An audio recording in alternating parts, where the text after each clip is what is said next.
பெண் கொலவி வீட்டை விட்டு போ, உன் வீடு தீயில் எரியுது.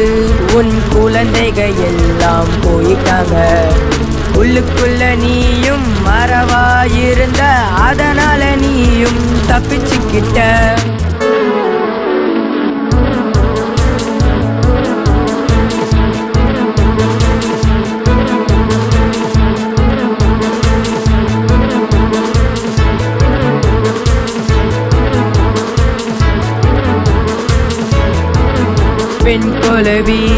பெண் கொலவி வீட்டை விட்டு போ, உன் வீடு தீயில் எரியுது. உன் குழந்தைகள் எல்லாம் போயிட்டாங்க, உள்ளுக்குள்ள நீயும் மறவாயிருந்த, அதனால நீயும் தப்பிச்சு